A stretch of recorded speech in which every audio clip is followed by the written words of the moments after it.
Hello, viewers. Today, this is going to be a special podcast.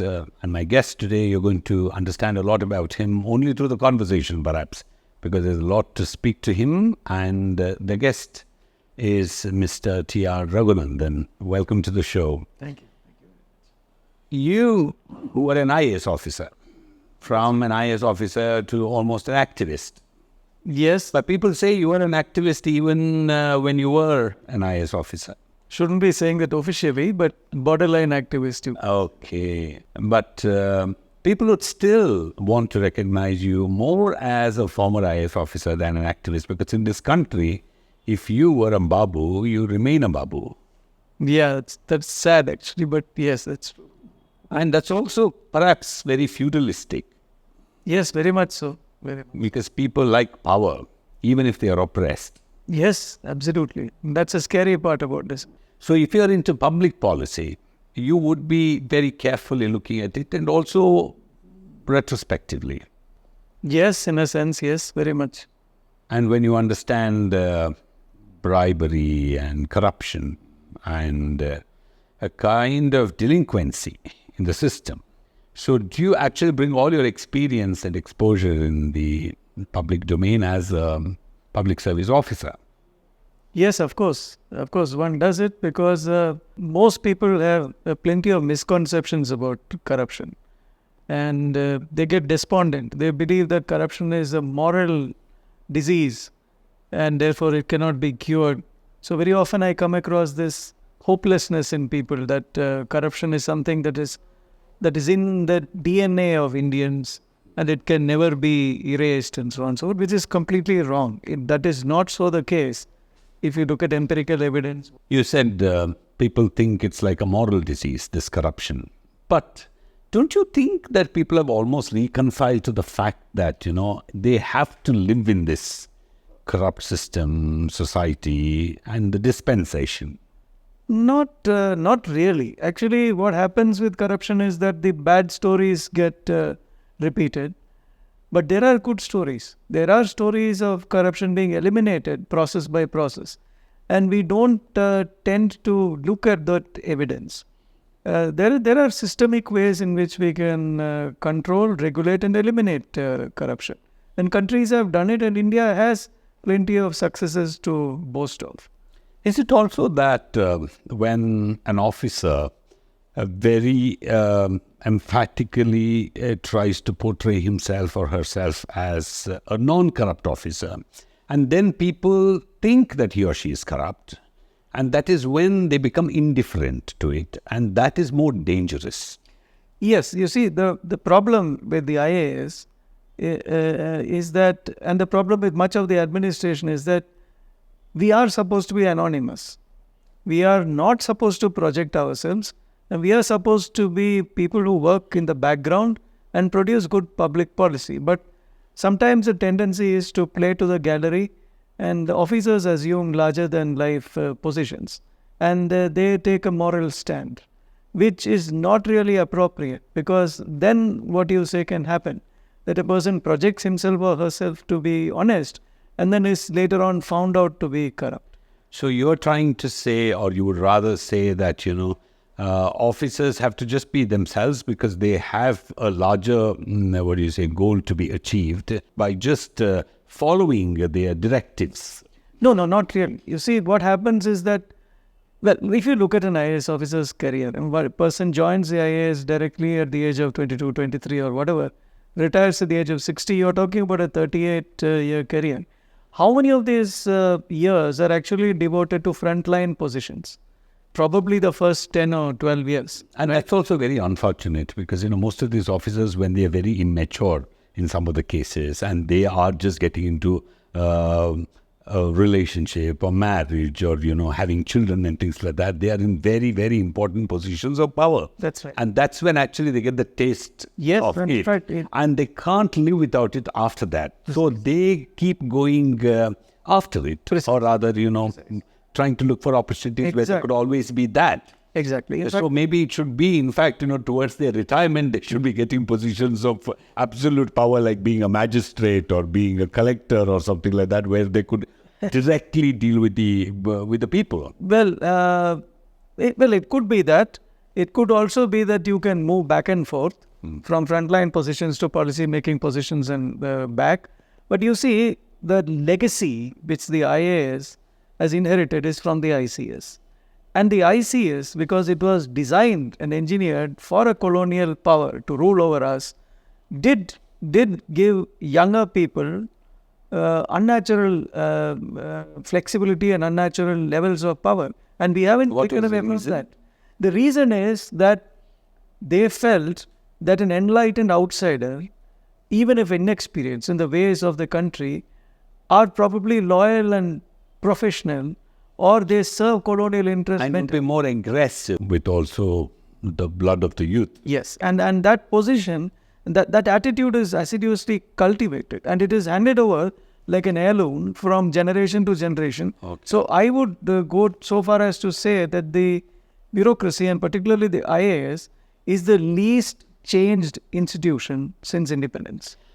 But what I've actually noticed is that some of the officers, even if they want to be, like you say, anonymous or just do their job, because the politicians want to have a good relationship with some of these senior officers, because they can actually get their jobs done and do it correctly, if at all, even if they want to be corrupt, that they want good advisors among these senior officers. Yes. They too cultivate some of these officers. Yes. Whether the officers want to be cultivated or not.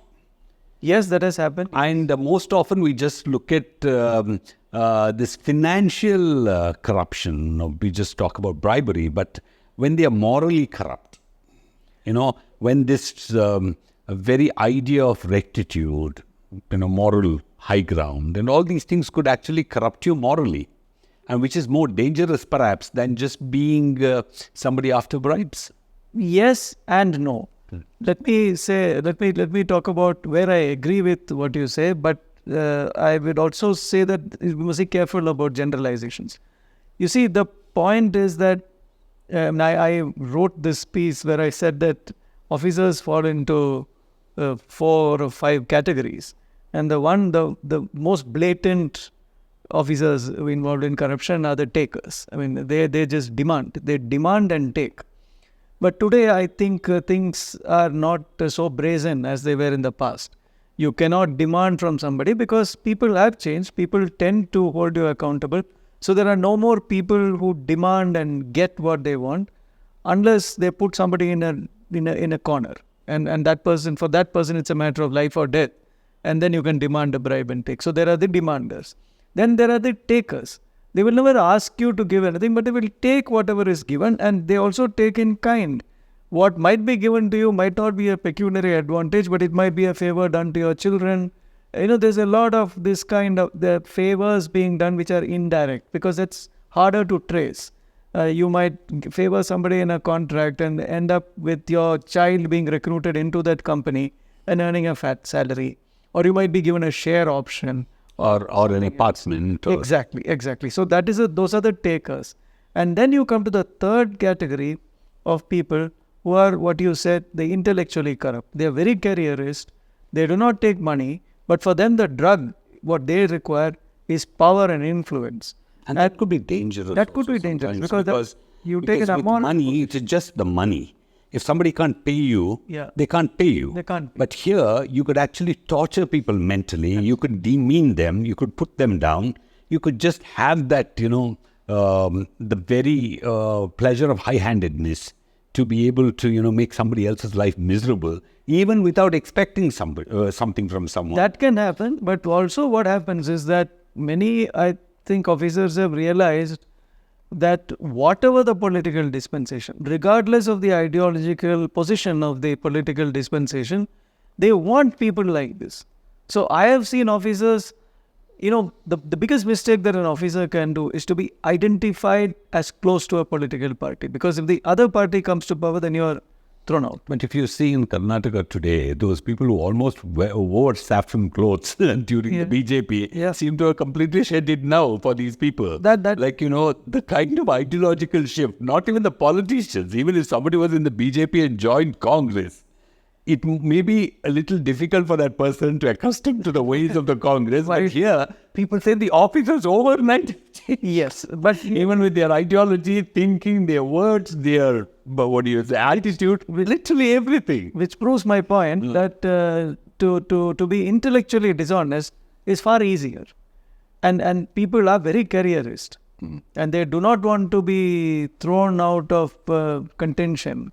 And so they switch positions. And politicians need collaborators. Well, there is a tendency towards building... Because it's almost like, look, be good to me because one day I come to power that I need you and you could be with me and it's going to be a good collaboration. Yes.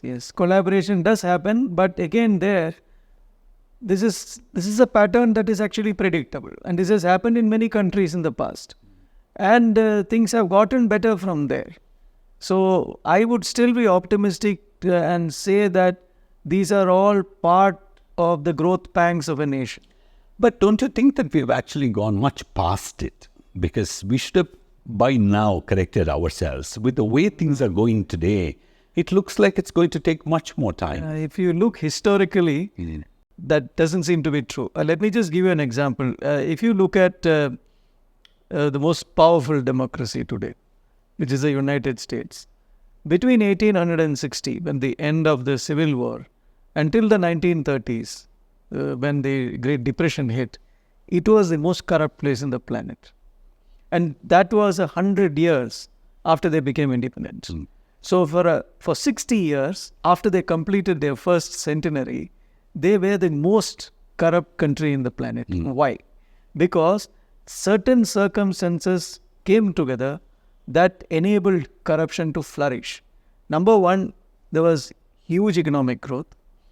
Number two, there was a gullible population coming in, immigrants coming in and being promised wide open spaces in the West. So the corruption began with senators tying up with land sharks, tying up with railway companies and tying up with barge companies, selling land, selling dud shares and so on and so forth and cheating the gullible. And this went on for 60 years. It only ended with the Great Depression because the Great Depression was such a great economic slump that people could not afford the cushion to pay a bribe. And that is the time when actually, they cracked down on the mafia and they began to establish anti-corruption institutions with teeth. If you look at ourselves, if you look at us, the pattern that you see in Karnataka and in Bangalore, because Karnataka is a peculiar state in the south, in the sense that it has one large growth center, which is Bangalore. Unlike, let's say, Maharashtra or Tamil Nadu, which is a multiple growth centers. So the situation in Bangalore actually parallels the situation in the United States during that period. Okay. This is an expanding city. This is a city of opportunity. There are huge numbers of migrants who come in who are just transactional. They just want to live a better life than the life they were living. It doesn't matter whether you're corrupt, whether the system is bad, nothing. They have made an economic calculation to say that with the cushion of a bribe, I am still going to make more than what I would make if I were sitting elsewhere in the country. Okay. So we are passing. A moral compromise. It is a moral compromise, but I do believe that it's a transient compromise because it is playing out to a pattern. So, but in the society where it is completely devoid of morality, in the sense, today we have questions about, what's the kind of God that you worship, to what's the kind of God that you would associate with spiritually. Because when there is this flux that you're continuously, you are rediscovering yourself as a society, in the sense, you start changing your benchmarks from day to day, perhaps also. But you look at an incident and you say that I'm this, and the next day you say I'm that. You look at some price rise and you say that, I'm with these people. And you look at something else and you say I'm against that. So with something like that, do you think we can actually compare this to the 20th century, US, early 20th century US? Because I think that we have advanced ourselves because it's not the kind of a country where people did not know things. Today, people are just aware. Everybody is aware of what corruption is, what corruption can do. It's not something that they're going to realize one day. They know what happens if it's abolished. A lot of people don't want corruption to be abolished because it's very convenient. Because I've even heard some, business people who say that, that person is a good officer, but what kind of a good officer? He doesn't take money. You got it. He doesn't do anything. We would rather have a person who would take money and do the job, and this fellow sits on a file. It's neither good for him nor for us. So if people have already started giving treatises to describe the whole scenario of corruption, I don't think that it could be an exact comparison between what America was in early 20s to what India is in early 21st century. No, I would not be so pessimistic. Why? The reason why I say that is the argument that corruption is a lubrication to keep an economic engine going has been around for decades. It's not something that is new. And it might be partly true. There are a whole lot of game theories which are outside the scope of my discussion. I actually do training classes on anti-corruption where I take people through a 2-hour... I paid a bribe. Yeah, I was one of the people who started it. So, when you do the game theories, you realize that there are instances where corruption is actually the grease that keeps the economic engine going. But almost inevitably, worldwide, in many situations, there comes a time when two systems compete with each other, and then the bribe becomes the one that drives inefficiency in one system and makes it less competitive. We haven't reached that stage. We will reach that stage. So it's become worse. It will become worse. It should become worse. It will become worse. But the politicians in this country are very smart. They never allow something to deteriorate to a complete anarchy. So, in spite of all that we say about corruption, there are brilliant examples of where corruption has been eliminated in Karnataka. So in Karnataka, in some cases, even with the intervention of politicians themselves, because, like you say, because they don't want it to go to that tipping point. Very much so. Let me give you 2 examples. 20 years, if you go to the commercial taxes officer in Karnataka, and you look at the board of officers there, and what you will see is that a corrupt officer is posted, and then an outstanding officer is posted. Then a corrupt officer, then an outstanding officer. Because you don't need an outstanding officer in that department to clean up the system so that it can become, it can be milked. You cannot allow the commercial tax office to completely collapse. So you cannot post 2 corrupt officers in succession. You need a good officer. So what you're saying that there have been this consistent or rather intermittent efforts. Yes. And also, if you see certain types of corruption have been completely eliminated. You remember the time when even a chief minister could not transfer the person sitting at the check post of the commercial tax in Atibele. Today, you can just drive through. Why? Technology has changed everything.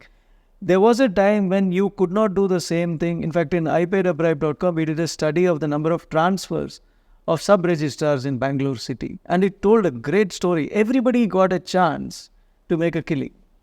The transfers happened at every 6 months, and certain posts were more, obviously they generated more income, so there was hot competition for being posted. And I remember that there was an unprecedented situation of a lady who was posted to a sub-registrar, and then she was, I think, suspended or caught by the Lokayukta, and then she sat in dharna before the minister's house and demanded that the bribe that she paid must be returned. Okay. Right now we are witnessing a silent revolution in registrar offices. All the documents have to be filed online.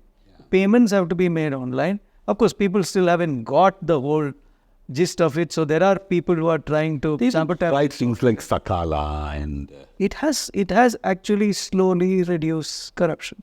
Land record. It's also true that, like you say, in some cases, maybe the efficiency also has come up in the government setup. Because to be pessimistic, that is being very bad, in fact, because, it's like completely negating the kind of efforts that have been made.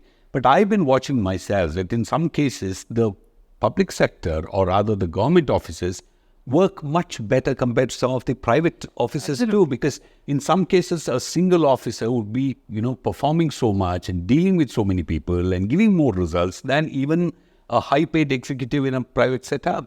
And I don't know that, how that kind of a change has been able to... That is again, one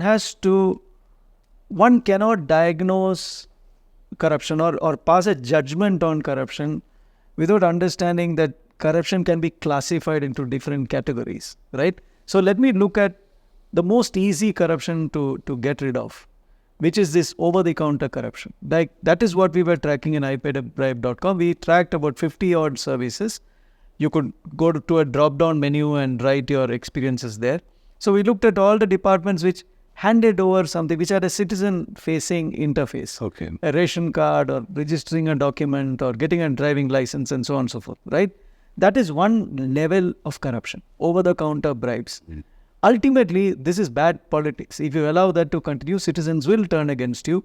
And I do believe that since the time that when I started ipayabribe.com until today, there has been a steady decrease in that level of corruption. Citizens' expectations are getting better, and probably this will vanish, right? You come to the next level of corruption, which is not citizen-facing, but it affects the citizens, which is public procurements. That is the whole thing about the 40% Sarkara and before that the 10% Sarkara. So what a smart politician will do is just interested in these small things. Is transform the face of corruption, take it away from the public eye by delivering services to at the ground. Be very prompt there and punctual there. But make your money in taking commissions on procurements. Which is much more dangerous, larger, and nobody would even be able to see. Because you are then going to suffer substandard infrastructure, but the bribe is not being taken from you. Yeah. The third level is even more difficult to catch, which is the selling of government assets. One is when government procures, the next is the selling of government assets, right? We've had so many scams here on land deregulation, mining and all that. That doesn't touch the citizens directly, but it affects the citizens' quality of life eventually. Then you have judicial corruption, or let us say regulatory corruption, where regulatory bodies, because there are quasi-judicial bodies, this is completely uncontrolled, right? You have private sector corruption. India does not even criminalize private sector corruption. You know, if you see the TCS case that just happened, yes, but that person cannot be prosecuted for corruption. Yeah. He's been sacked. Yes, Deban. Sacked. That's all. Sacked is not a criminal punishment, right? You could go and find a job elsewhere. And the most difficult kind of corruption to control is what is known as policy corruption and state capture. And that is the most difficult corruption to prize out. So you will see a lot of Western countries. In fact, if you look at the Transparent Index, there have been huge scandals in countries like Sweden and so on and so forth. Vienna, places... Almost coming to that, don't you think in cases where they've been able to regulate corruption or eradicate corruption, these countries are quite small? Because when we look at the size of the country, the kind of population that we are looking at in a few years, it's going to be completely impossible for ordinary people to get anything at all unless they perhaps use some influence or spend some money. It's like even a job to getting a permit, to getting a thing done, to whatever. Because even if, like you say, once again, it could be completely invisible because the number of people who are getting it done, they may not even talk about it. And the others may not even come to know about it. And that's going to affect everybody one day or the other. Because today you know that in spite of India growing economically, still the level of poverty is something that people don't even talk about because it's beneath their dignity to speak about the own poverty or misery that they are suffering, because they would all like to project themselves as middle class in spite of not even having enough money to perhaps eat and live a good life. So if at all they even borrowed money and paid somebody, they would rather, project it as they got it because of their God-given qualification or their ability or perhaps, Well, I see, again, I would not... No, but aren't you actually looking at this problem of population at all? I don't think it's too much of a factor. Let me explain why. Regardless of the size of the population, right, it is possible for India to achieve a standard of excellence in the over-the-counter services kind of corruption. To take large countries... But that's like you said, it's actually a small part of it. Yeah, but it's easier to actually control. But you must remember that rooting out big level policy corruption is independent of the population of the country. It exists in the United States in a very big level. It exists in many small countries in a very big level. It exists in countries where you would least expect it to find. I must tell you this story. I once attended an international seminar. There is a place called the International Anti-Corruption Institute. It is just outside Vienna. And the most amusing thing was that every person, regardless of which country they came from, swore that their country was the most corrupt country in the world. And I was shocked when a government officer from Austria came and argued with me and told me that Austria is the most corrupt country in the world. But surprising. And I asked him why. I asked him why. And he recalled a whole story about corruption in the construction of Vienna airport. And I had just walked through the airport. It's a beautiful airport. But this is the whole point. At the highest level, there is very little to distinguish policy level and state capture happening in smaller countries or bigger No, but I was quite surprised in Slovenia, which is an extremely small country with just about 20 lakh population, where people were openly talking about how the system is not corrupt at all. There have And as opposed to a country like the Czech Republic, where people are talking about the country was being run by the mafia. exactly. If you similarly, So that's not the case with India at all. At least here we are fighting it. that is not the case. Similarly, if you look at Georgia and Estonia and compare them with, say, Ukraine or Kazakhstan or Tajikistan, there's a world of difference. Georgia rose to become the 4th cleanest country in the world in the transparency index. And they did a marvelous job. So there are these sparks of excellence here and there. And I think that with technology, you can actually upscale those expectations. But is it also the problem with culture? Because in a country where people celebrate wealth, in the sense when you actually look at it as your good luck, good fortune, good karma to be able to live a good life, and where you continuously tell yourself that if you don't have enough money, that you are not fortunate enough, that you've been disfavored by your gods and you've not done enough good karma to be able to have enough wealth, where even your horoscope, to your astrology, everything says that if you are to get some money, that you should have good karma in the past. Don't you think that, people think it doesn't matter how you make the money, but ultimately you made the money? Well, there's a very interesting piece of research. This is an old book, and this book needs to be re-examined now. But this book was written in the 80s, where the author looked at culture and corruption. Because this is a popular argument that certain cultures are more prone to be corrupt. And the argument sounds very persuasive. But when he did his research, he found that on the margin, there might be a few differences. For example, in Switzerland, I teach in Switzerland. So when I go there, I once made the mistake of just taking some gifts for the professors in the university where I teach, and they were shocked. And they said that it has to be entered in the... And what was I taking? I was taking some perfumes and some soaps and traditional... Isocyanals. Yeah, exactly. And they didn't accept it. Now in India, it's bad form if somebody comes to your room and offers you something during Deepavali, a box of sweets. When I was Rural Development Joint Secretary in the Ministry of Panchayati Raj, there was an old gentleman who was a minister in Himachal Pradesh, a very decent gentleman. He was 80 plus. And he was not poor, but he was not very rich. He had landed property. He had an apple orchard. And during Deepavali, he would pack a box of apples and he would send it to us from Himachal Bhavan. Can I say no to him? He would feel mighty offended, right? He was not asking me for a favor. So what I did was I would distribute it in the office. Right? That was you, but not everybody else. But the point is that those gift giving is a very Asian thing. In the West, it's still more structured. It's considered to be corruption. So it's very different. But apart from that, what this research did was it found that people across the world had a more or less clear understanding of what is right and what is wrong. So it is an area where a lot more work needs to be done. No, because if somebody brings home the money that is like basically pelf, ill-gotten wealth, would object to that kind of money, saying that this is not the kind of money that we would like to live in. So, because I don't think that when we're talking about a society with morality or values of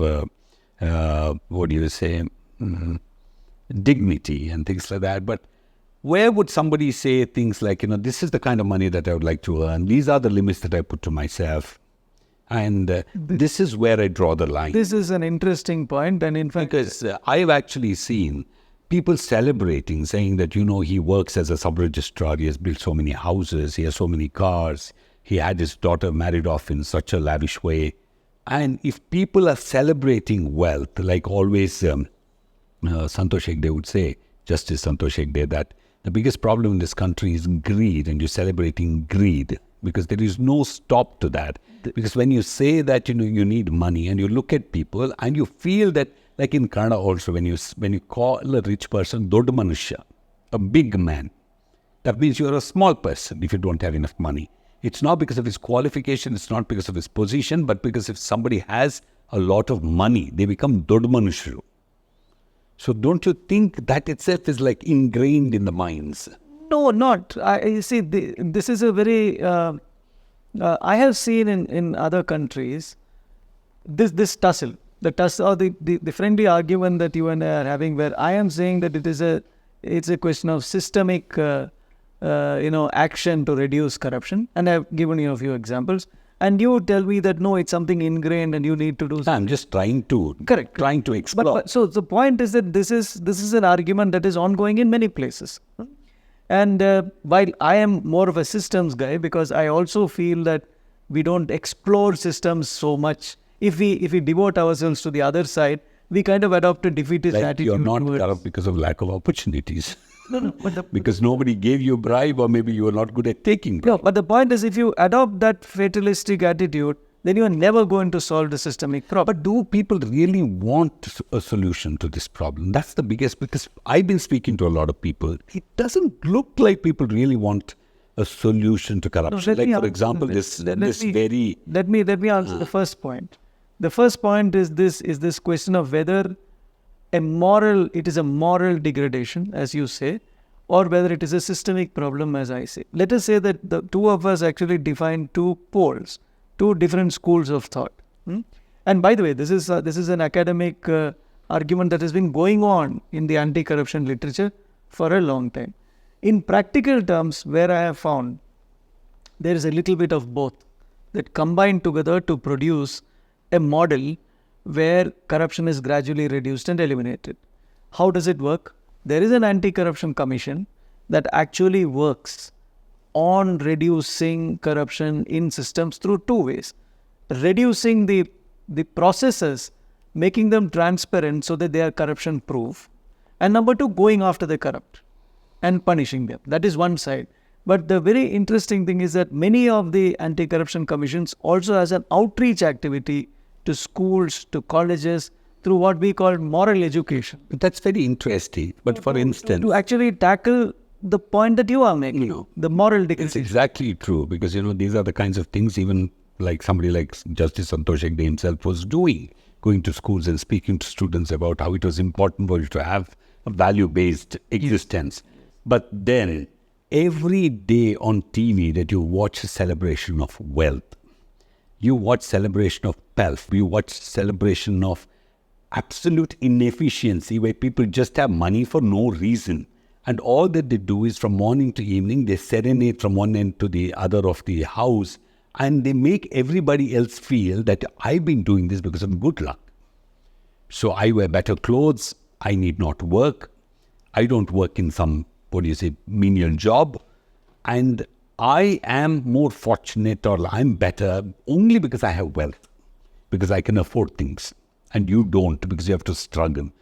Your goal has to be to become like me, and doesn't matter how you do it. Either you marry into this family or you find some devious way. So how would you correct that? You go and do this in school, you come back home, you listen to something else altogether. That's fine. The question is that you cannot in that situation sit back and believe that it is inevitable, because then you're going to hit anarchy at some time. But don't you think that's the way we would repair ourselves? You hit anarchy? Like V.S. Naipaul says. Which other way? Then let us look at the V.S. Naipaul way, which example, is that accelerate the decay. Which? That is accelerate the decay. Maybe that's the only way to actually make it correct. I don't know. For instance, if you... I don't know. I'm historically what you say has happened. In fact, you're seeing it happening in Russia. Yeah, if at all you see... You're seeing it happening. You've actually seen it yourself, that in Delhi, after Modi came to power, that he tried to do a few things. For instance, in these executive blocks, I've forgotten which, it's Shastri building? Shastri Bhavan. That people are not allowed to take bags, and like you're stopped, every building had an SP and you'd be checked, then you'd not be allowed to take anything apart from the files and things like that. But today, here that all that is gone. You If see, Modi couldn't do it with his kind of popularity and also the support he had, now it's a different matter. He's completing his second term. Who else could? well, I would not comment on leaders. The point is that every leader tends to also play to the gallery and look at the vote bank at some period of time. So even the ones who claim to be honest and clean are not, because they have to be opportunistic to remain in politics. In fact, political corruption is something that is just not cured. It is just there's absolutely no regulatory system, and we've actually now endorsed it with the electoral bonds system. So it is a pretty dismal thing. So either there are three options. One is to actually slowly start improving, which is what I am seeing happening, regardless of which party is coming. The phase of corruption is transforming. The good news is that corruption across the counter is probably diminishing. The bad news is that policy corruption is increasing. The other way is to sit back and say that, well, this is a moral problem, this is something deeply wrong with Indian society, in which case then the solution is accelerate the decay. Let us implode. And then from that implosion... What are you talking about? Because you're into public policy, that when you look at the history of the country, perhaps a little before independence to what it is now, that we did not have a clear idea about what kind of country we wanted. We were just, struggling to come out of the clutches of the British. We didn't have a plan about how this large country was going to be governed. We just thought we would, because we had this, Mahatma Gandhi's ideas on one side, where you just thought that was going to guide, but a lot of people were skeptical about it. But at the same time, people thought things would just repair themselves, because everybody was in a state of excitement about getting independence. That was all what it was. But then you fell in a pit, because you did not know how to correct that endemic problem of finding a solution to your everyday problems, and that was not going to happen with the government. I think that's a little unfair. I'll tell you the reason why. What about the Constitution? If you read today, it's a fabulous document. And in fact, if one really wants to understand the Constitution, one should actually read the constitutional debates. But regardless of the political position of some of the people who sat there, regardless of their ideologies, the way each person contributed in a democratic way, built the rationale, argued for and against certain clauses, the way the Supreme Court of India set certain precedents in the first decade of its existence was absolutely... But that's what I'm saying. And that is just a glue that is a glue that's holding us to. Yeah. It is still holding us. It is still holding us. Where do you see the Constitution actually working every day, apart from perhaps the overarching ideals that we always speak about? But at the ground level, it is a different democracy. It's a different constitution. It's a different way of life. It's a different, public policy that we are looking at, which is basically so insular to regions, to communities, you can be what you want to be without even adhering to the, greater ideals of the Constitution. But let's not average out the country. Okay. I'll tell you, there's a problem about averaging out the country, because then you tend to forget the champions. And there are champions everywhere. Now, I belong to Kerala. I moved here to Karnataka, and now Karnataka is my home. I would say I'm an Indian, multicultural. My wife is from UP, so we were all over the place. In 1967, I remember very clearly, when I was a child, hunger was a problem. Right? My father's relatives had land, they would cultivate something, but we couldn't even transport the rice that we were cultivating in Palakkad to Cochin, where we were living, because there were such tight controls. There was starvation. Kerala at that stage had 65% of the people below the poverty line, the same as Bihar. Today it's 0.4% below the poverty line. Kerala has other problems. Kerala has alcoholism, lifestyle diseases, lack of an industry, all that is there. But they managed to eliminate poverty. Bihar is at 51%. So if you look at, and Kerala, Malayalis complain all the time about corruption, right? And studies have shown that they are probably the least corrupt state. One day I was Which is surprised fine. to see the kind of bridges they have built, the roads they have, Yes. the buildings they have. Precisely. They may not be megaliths, or Exactly. they're not the kind of buildings that you would extol for their beauty, but they're built so well, they're clean, and they're so strong. And I was just looking, in fact, I was asking people, some politicians in Karnataka, why can't you even have Kerala as a model for your building? Exactly. Yeah. Exactly. In fact, and why did it happen? Curbstones to the grading of the roads, to go into the drain. footpath, to the drains, to everything seemed to be so perfect, which is like a model for the other states. Exactly. There's no littering. I was there 2 weeks back. There is absolutely no littering. No littering. And people are so well behaved. But they complain. But they still complain because their expectations are set much higher. Perhaps that is what having a certain amount of intolerance.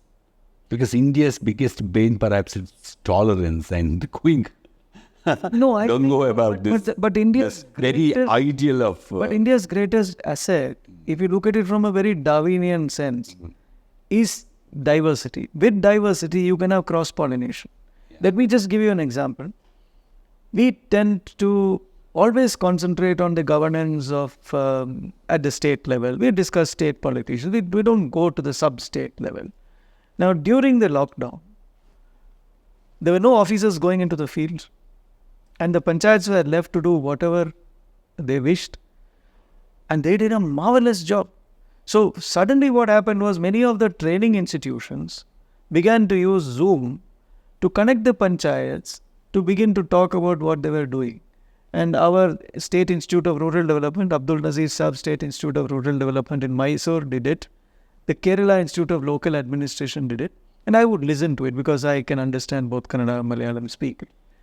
It was interesting that in Kerala, when they did this weekly talk about what the panchayats were doing and so on, suddenly a voice is heard saying, आप जरा हिंदी में बात कर सकते हैं आप, क्योंकि मैं तो पंजाब से हूँ और मुझे समझ में नहीं आता है कि आप क्या काम कर रहे हैं. And broken English is, I am an engineer, I am a panchayat sarpanch, I want to know how you are handling this. Amazing. Suddenly, there is this community of networked individuals coming up.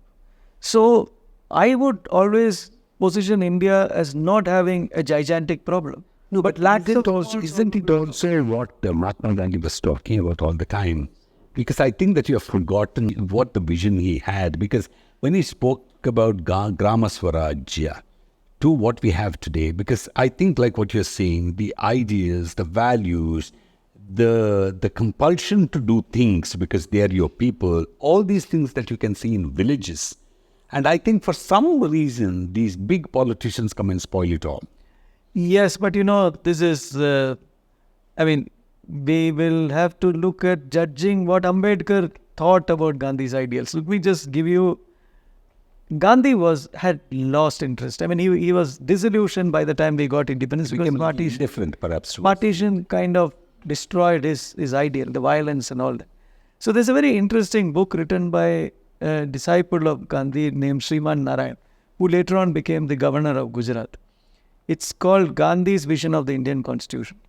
Gandhi wrote the preface, or he wrote the preface to the book, or the foreword. And what he said was very interesting.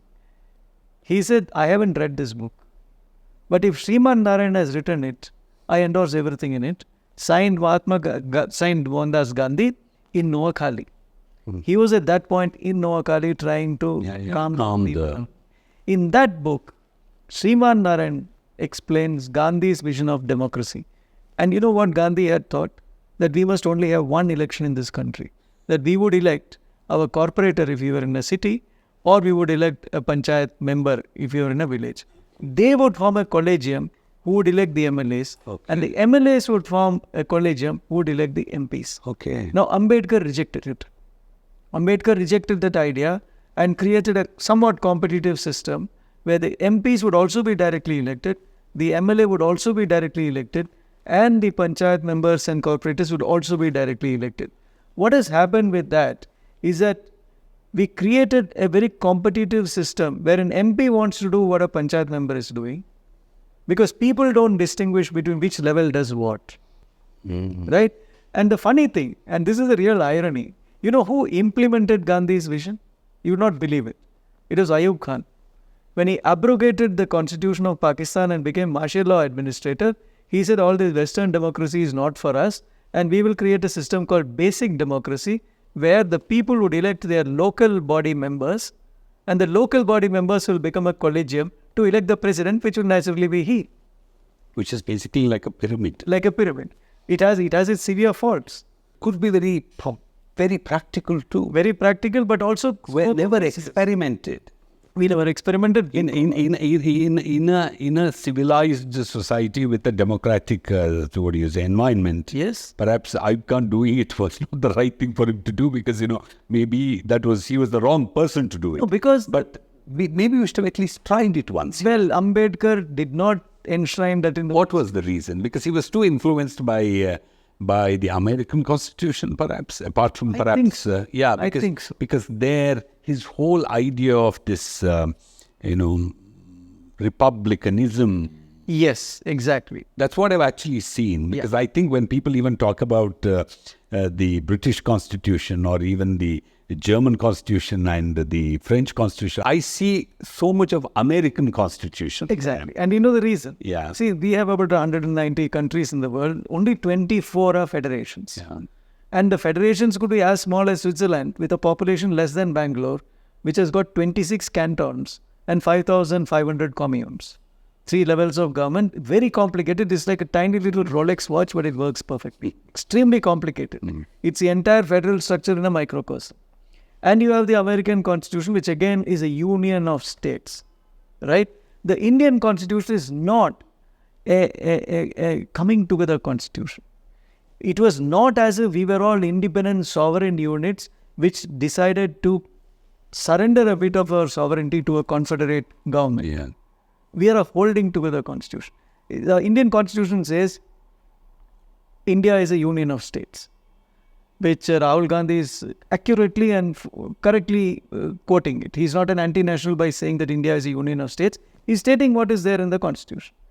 But the next clause in the Constitution states that by a simple act of Parliament, that means it's not that they wanted to come. We made them. We can make India a union of 2 states if we want. And we've seen how states have... It's like that we never respected the states as they were. Exactly. It's because we wanted to call them states, we called them together and we said that you're going to be a union of states. But this is called a holding together federation. Because historically... But that's very dangerous. It is, but I think... By what the Constitution says. It is, but if you notice one thing, there are certain things that I don't think the union government can turn back. Whatever they say about one nation, one this and one that, let us look at the fiscal, the carving up of the financial pie of the government. Okay. Right? Our states are very strong fiscally, if you look at the share. And the union government used to get around 50+%. The panchayats and municipalities got about less than 1% till the 12th Finance Commission, and the states got 33% or something. It was the 13th Finance Commission that increased the share of the states from 33% to 42%. Okay. And I must commend the fact that Modi, when he was Prime Minister, accepted that shift. And I think the reason was that before becoming Prime Minister, he was the Chief Minister of a state. Yeah, so he understood. And so he understood that a state needed that kind of money. So he, even though it caused fiscal hardship to the union government, but he allowed that to happen. Has there been this constant effort being done continually, without a break at all, to somehow change the identity of the political structure in this country, basically for political advantages? Absolutely. And I think that only could help politicians to arrogate, power. Yes, and and it's not because of any interest of the country or because of anything else. You can they could do with less effort, more things, and exert more power with something like that. Yeah. with the people completely losing identities in the process. And we're just going to be a big mass of people who would not know which way to go. At least now we think of going to Punjab. So tomorrow it could be like we could go to Punjab only perhaps to look at some things. It's not because we go to a culture or a different people or a different state to begin with. So once upon a time, going from Karnataka to Chennai, or rather Karnataka to Tamil Nadu, was a journey because you're going to a different state. Even when you cross the border, you felt like, going to a different place altogether. But now everything is getting not just assimilated, but like diluted.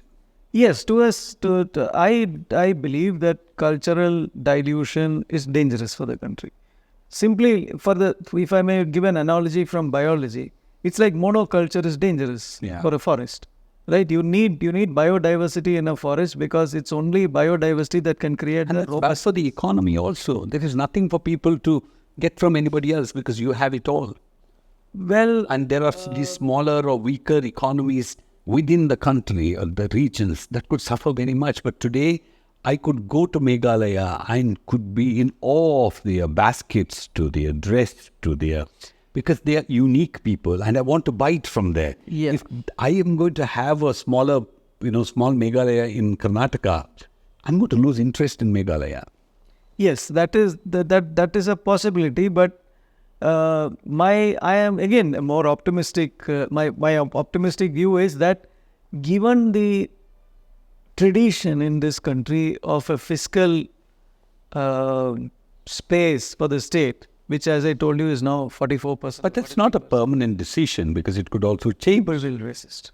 States will resist. People are not even aware these days because the very idea of nationalism, don't you think that it is allowing people to have very wrong priorities for themselves and also to identify themselves in a different way from what they originally were?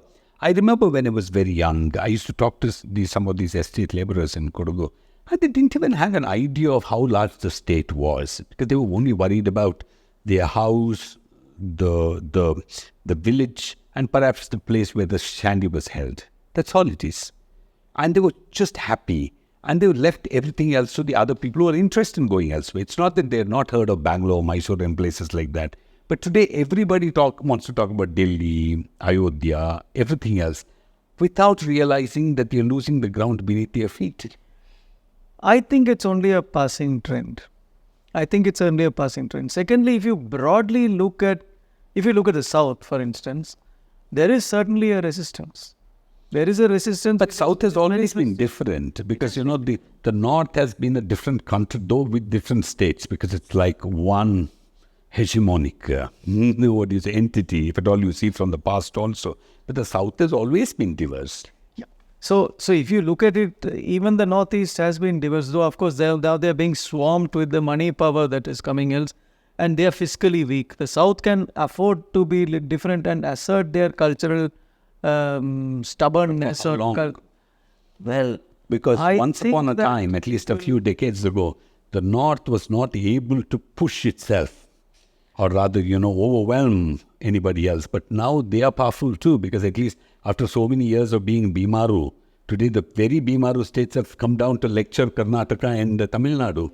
So that's actually a very sad story, and the politicians of Karnataka can't even talk to them about it, saying that, we did the babysitting for you for so long, and we gave you the vaccine and the feeding bottle, and today you grow up and you come and talk to us about how we have to run the state.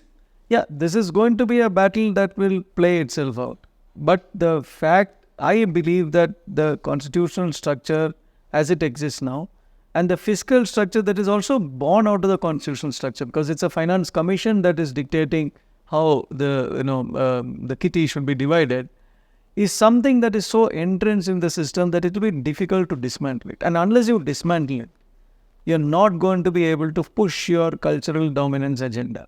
Whatever you might do through music and art and the Ministry of Culture or rewriting history or all that and this whole building up of nationalism, it is not sustainable over there. But I think in Nazi Germany itself, it was all tried to rewrite history, to bring in, these heroes from the past and all that. And the same society that may support something at some certain point can totally reject it too. Yes, but there let me argue. Let me join you in your worries.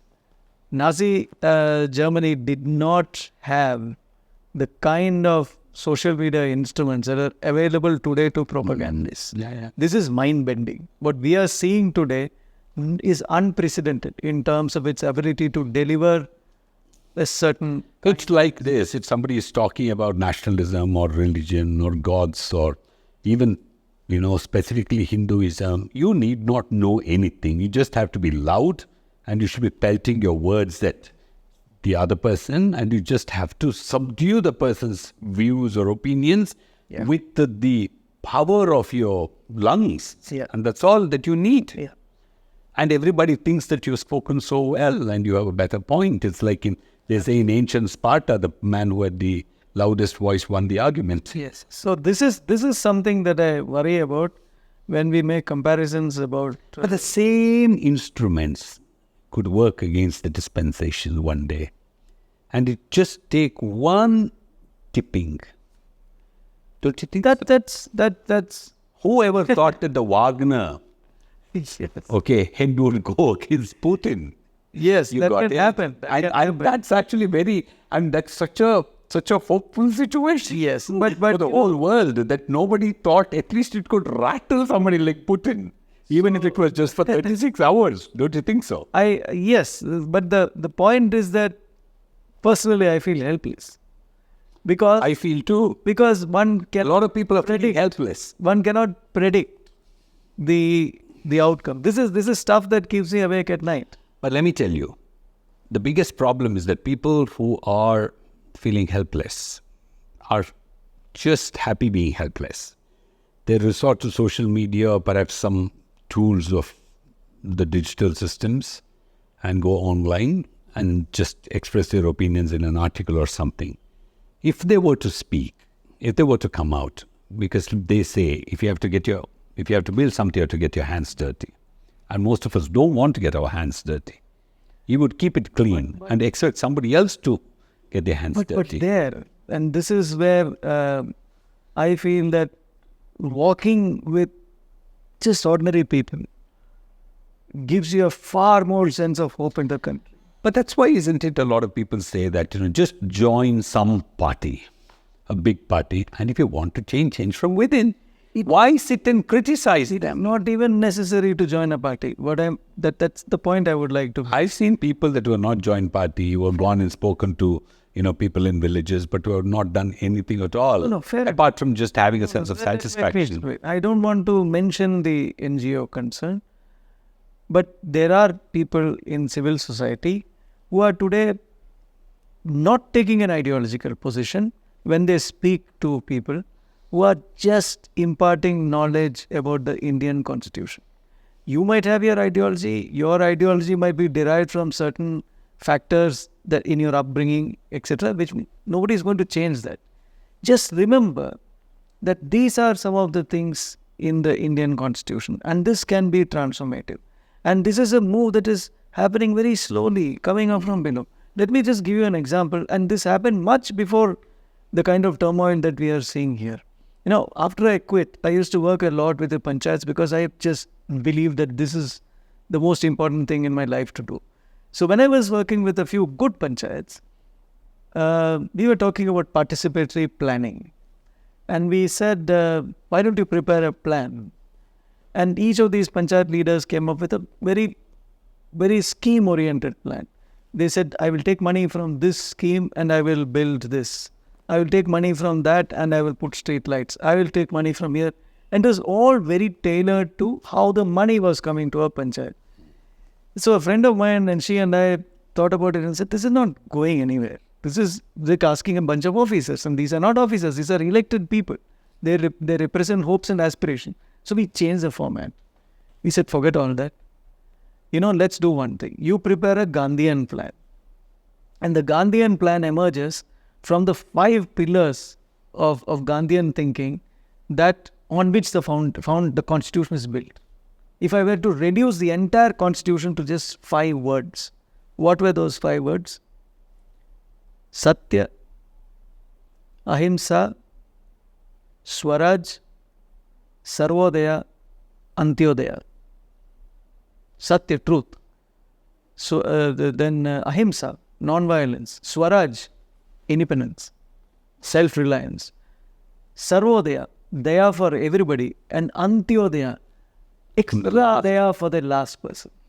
And we said, you think about this, and the next day they brought a plan. It moved us to tears because they were no longer looking at their world from the point of view of how government funding was The taken. Indian Constitution, more than a constitution, it's an aspirational document for India, isn't it? Yes. It's But about we've not what it communicated. can be. But- But the politicians don't know. First of all, even about the Republican idea, Yes. which is perhaps the most important thing there. Yes. About, not these people becoming Rajas. That itself is forgotten because everybody talks about India being a democracy and not so much about India being a republic. And not about India being a federal distributed leadership democracy. And forget about federal. You don't even talk about the 73rd and 74th Amendments. 30 years since we have passed them. But it's so interesting, so much to speak, of course, so much more to discuss and so much more to learn. We should have more discussions like this. Yes, I enjoyed that. Thank you so much for coming to this show. Thank you. It was a pleasure. Pleasure. Thank you so much.